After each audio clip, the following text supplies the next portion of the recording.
Hi everybody, welcome back to Kitchen Chaos with Jackie. I'm Jackie, nice to see ya. Thanks for coming back and joining us. So we make low carb foods here on this channel, so I hope that you're gonna want to maybe make it along, be inspired, something like that. I don't know, we'll see what happens. So tonight we are gonna do shrimp and grits, but they're not gonna be grits with the ground corn, they're gonna be cauliflower grits. We're gonna make cheesy cauliflower grits. It's going to be delicious. I hope you'll follow along with me. This is an ode to my Florida family. I miss you guys. Hi. All right, so let's go make this, okay? All right, guys, so here's our cast of characters for tonight's dinner. I know it looks like a lot, but it really isn't. We have some shrimp that I have peeled and deveined. I have them drying on a paper towel right now, just because I want to get all that moisture off. So I'm going to put those back in the fridge when we're done. I also have some heavy whipping cream and some chicken broth that we're going to add to our cauliflower. So I have a head of cauliflower that George chopped up for me here in the back. We also have some onions and garlic chopped. This is just about a quarter of a white onion and 3 garlic cloves. We're going to saute that in a pan, and then we're going to add the cauliflower. Then we're going to simmer that with the chicken broth and the heavy whipping cream. We have some Creole seasoning, which this is one that I made. I will put a link to the recipe for that. It's really good. I love it on seafood, and it's really good on chicken too. So we're going to be using that. For the pan sauce, after we cook the shrimp that we're going to pour over everything, we have a little bit of Worcestershire sauce, some paprika, lemon juice, and just a touch of sriracha. Oh, and there's a little bit of butter back there. That's about 2 tablespoons. And that is what we're going to use to saute our vegetables up, and then when we add the cauliflower. So let me get this all cleaned up, and then we're going to get started on the cauliflower puree, because that's going to take probably about 15 or 20 minutes. This is the longest part of our cook today. Okay, so in my pan, I have 2 tablespoons of butter melting. And this is going to be not only to saute up our vegetables, but also it's going to add flavor to the cauliflower puree. So we're going to go in, I'm going to go ahead and put the onions and the garlic in, because we're going to saute these on a very low heat. We just want to soften them. So I've said before, I'm always nervous about burning my garlic. So I will a lot of times wait until last to put that in, but because we're going to do this at such a low heat and in a bunch of butter, we should be okay. Now these are only going to go for just a couple of minutes. It doesn't take very long, probably 3 or 4 minutes. We're just going to let them get translucent and soften up, and then we're going to be adding our cauliflower to that. So we're going to get that going, and I'll come back when it's time to put the cauliflower in. Now that our vegetables have softened up, we're going to go ahead and put the cauliflower in. And like I said, this is just one, it was like a medium-sized head of cauliflower. Now I haven't seasoned anything yet, and unlike most of my recipes, I'm not going to season until after I puree this. And the reason is I'm going to be adding some chicken stock to it, and that's going to add a salt level, and I'm not really going to be able to tell the saltiness of it until after it's pureed. So the first thing we're going to do is go in with a ½ a cup of chicken broth, and this is just going to add some nice flavor again and a salt component. And what we're doing is we're going to, instead of steaming it or boiling it, we are going to be simmering it in the heavy cream and the chicken broth, and this is just going to make it luscious and beautiful and light. Again, not the same as a cauliflower mash. That I like it to have a little bit more body to it. So we're going to go in with a ½ a cup of heavy cream. You know what? And I think we're going to go in with a little bit more. So we're going to go in for another ¼ cup. So that's going to be about 3/4 of a cup of heavy cream and a ½ a cup of chicken broth. So now we're going to simmer this until it's tender. And that's probably going to take us about 10 or 15 minutes. So I will show you what that's like whenever I come back. But keep an eye on it. You don't want to boil it. You don't want to overdo it. You're just very gently simmering it. And this is going to release all the flavors of the onion and the garlic in there. And it's just going to be delicious. So we'll be back in a little bit, and I'll show you what that looks like.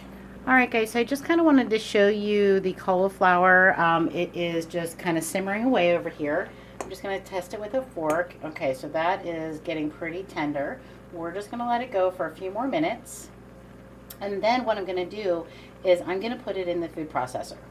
And you can use whatever you have. You can do it with a blender, an immersion blender, that will work as well. I want to use the food processor, even though it's a pain to clean up, just because I think it's going to give me a better consistency. The other thing I wanted to tell you, I really wasn't paying that close of attention when I was putting everything in here, but I realized that the cauliflower was a little bit too big. So you want to cut that down. I cut the florets in like quarters. So you want them to be small because you want them to be covered with the cream and the chicken broth. And it's kind of like you're boiling the cauliflower, but instead of water, you're using some delicious heavy whipping cream and chicken broth. All right, so we're going to let that go for a couple of minutes. And what I'm going to do, like I said, is put it in the food processor. I'm going to put it back in the pan, and then we're going to add the cheese and the seasoning. So I'll show you that in just a minute. Okay, so we have put our cauliflower in the food processor. I processed it and then put it back here in the pan. So we're going to turn that back on. Now, I didn't put that on pretty low because I don't want to burn it. It has still a little bit of texture to it, and I'm going to leave it that way. I could have processed it a little bit more, but I think I'm going to like the texture of this a little bit, but it came out really smooth and creamy. So what we're going to do is we're going to add some cheese. Now you can add whatever kind of cheese you want. I'm actually going to add it's an American cheese. It's a sharp American cheese. This is Cooper is the brand. I just have a few slices that I'm going to put in here, and then we're going to melt that down. So you can use cheddar. I actually used all the shredded cheddar in the bagels that I did the other day. So I need to buy some more, but I did have some of this cheese in hand. So that's what we're going to use, and I'm just going to mix that in. And once I do that, I'm going to taste it and adjust my seasonings accordingly. And again, the reason I haven't done any seasoning to this is because we use that chicken broth, which has salt in it. And now we're adding the cheese, which also has salt in it. So I kind of want to get all of that incorporated before I go in. And we're just going to keep it really simple because all the flavor is going to come from the shrimp and from the sauce that we're going to make. So I'm going to let this melt down, and then I'll let you know what I add. Probably just a little bit of cracked pepper and maybe salt if it needs it. We'll see. We have a winner with our cauliflower grits, kids. So George just tried it. He loved it. Gave it 2 thumbs up. I just added a tiny pinch of salt and some cracked black pepper. I thought it would be a little bit looser, but it's actually, I think it's a really nice consistency, and I think it's going to play really well with the shrimp. So I'm going to put this to the side. I'm going to get those shrimp out. We're going to get those seasoned up, and then we're going to cook them. All right, are you ready for this? Woohoo! We're off to the shrimp. Okay, so I have my pan preheating with a little bit of bacon fat that I had rendered out earlier. I'm going to take some of this Creole seasoning that I made, and like I said, I'll share a link to that so you guys can use it, but you can use whatever seasoning you like. If you just want to go really simple, you can just do salt and pepper. I mean, you can do some Old Bay, whatever makes you happy. I really like this seasoning on my shrimp. I make a couple of recipes with it, also really good on the tilapia. And I'm giving this a pretty heavy coating. I'm only going to do the one side. Okay, so that's why we're kind of going a little bit heavy with it. All right, so we're going to get the pan pretty hot to cook our shrimp. And they're going to cook quickly, like 2 minutes or so aside. So it's going to be hot, fast, and furious. And I'm going to try to catch all this on camera. We'll see how it goes. As a matter of fact, I'm actually going to try to change the camera angle. So bear with me. Okay, so hopefully this is going to be a better angle for you to see, and my hands won't get into the way. So we have a smoking hot skillet. Please be careful. Do not burn yourself. I'm going to go seasoning side down, and we're just going to start putting them in here. Hopefully they will all fit. So I have probably about a tablespoon of bacon fat in here. Like I said, that we preheated because we want to try to get a nice color on our shrimp. So I'm not really going to talk while I do this because I don't want to mess them up. And I might have to actually do this in 2 batches. I will, but that's okay. Not a big deal. So when I'm cooking shrimp, my go-to just to tell that they're done is I kind of wait until they're pink, about halfway up. They start to curl in on themselves. So that's how I know that they're done. So I kind of wait until it's about halfway, and then I like to flip them. Now, if you saw how I put them into the skillet, I started over here and kind of worked my way around. That's how we know which ones we're going to flip. Now, of course, this isn't always the way because sometimes you have shrimp that are smaller. So it just kind of depends. I'm actually going to grab a bowl to pardon me. So I use that so I can put the cooked shrimp in those and then do the other batch. So like I said, this is only going to take about 2 minutes per side, and then we're going to flip them. All right, and we're flipping. You can see they have a nice, beautiful color going on there. So I'm get all those bad boys flipped around. All right, so we're just going to let those go for about another minute or so, and then I'm going to take them out. All right, guys, I'm working on the second batch. I just wanted to show you, see how it curls up into itself? That's how you know that they're done. Try not to overcook your shrimp. And again, keep an eye on them because, of course, the smaller pieces are going to cook up faster than the larger ones. All right, so now we're going to make our pan sauce. So what I'm going to do is I'm going to turn the heat down because stuff was flying everywhere. Oh, yeah, I'm going to have to clean the stove. It's ridiculous. So we're going to add a little bit of fat to the pan. So this is just a little bit of bacon fat because it actually used up most of what I put in there to fry it. You can use butter if you don't have bacon fat. You could use some olive oil. We just really like to use the rendered fat when we make bacon. It's delicious. You're already making bacon, so why not keep the fat from it? So I'm just kind of cleaning out my jar here. Okay, so we have that. The next thing we're going to do is go in with our garlic. Now, I chopped up about 4 cloves of garlic. Again, I want to make sure this isn't too hot because if it is, the garlic will burn when you put it in and then it gets really bitter. So I always say, be careful with that. So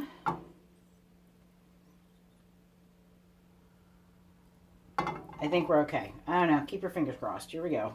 Putting it in. A little bit of a sizzle. That's all right. Doesn't look too bad. Okay. Just gonna let that go. So we're just gonna cook that for a minute.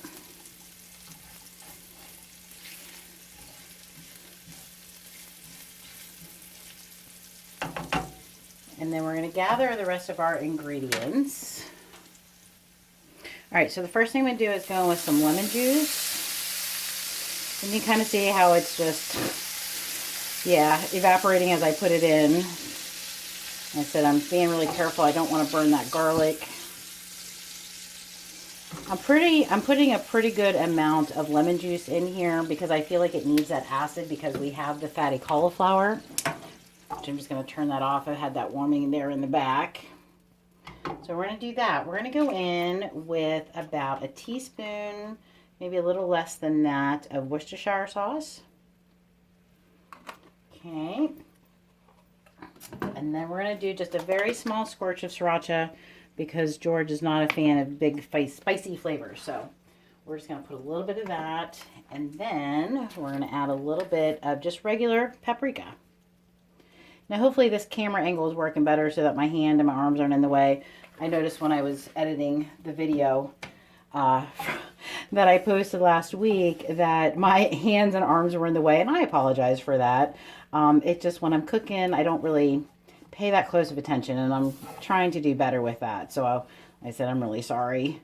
Nobody wants to see that. So hopefully this will work out a little bit better. We can make it work. All right, so we're just going to kind of get that going. Okay, garlic looks really good. Okay, that's really tasty. So now what we're going to do is we're going to throw the shrimp back in here just for a moment. We're just going to coat them with that sauce. I'm going to get all that juice that was on my plate. I did wash that, by the way. We're just going to stir that together. I'm going to turn the heat off. And guys, there we go. That is our Creole seasoned shrimp and our cauliflower grits. I'm going to get this plated up, and then I'll try it for you and let you know how it came out, okay? All right.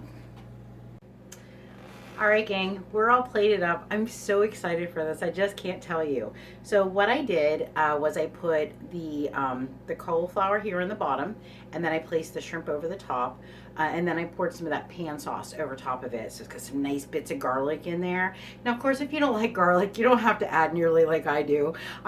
We really like garlic. I don't know. We're just making sure there's no vampires going to run around. So I want to take a taste. So I'm going to get some shrimp, and then I have a little bit of the cauliflower grits, cheesy cauliflower grits, right? Okay, ready? Here we go. Mmm. That's really tasty. I think you're gonna like it. All right, guys, so I hope you'll be inspired to try this dish or maybe something similar. Maybe go outside your normal comfort zone. Um, Yeah, that's really tasty. All right, so we're going to sit down and eat dinner. I really hope you guys have a wonderful night. Thanks for watching. I really appreciate it. I really just want to say thank you. All right, so hit that subscribe button. Give me a thumbs up. Let me know what you think. If you don't like something, just let me know. Or if you want me to make something, tell me. I'm not really big on sweets, so I'm going to try to bring something to the table here for you. I just don't make it or eat it very often, so I apologize for that. I know people, my friends out in the workplace have been like, don't you eat? No, no, not really. I really don't. Some Lily's chocolate every now and again, but that's about as far as I go. All right, guys, as always, be good to each other. Keep smiling. By the way, like the haircut? Yeah, I feel more like myself. Can you tell? I think my smile is bigger because I feel better when I have no hair. All right, guys. Peace. Be good. Love you.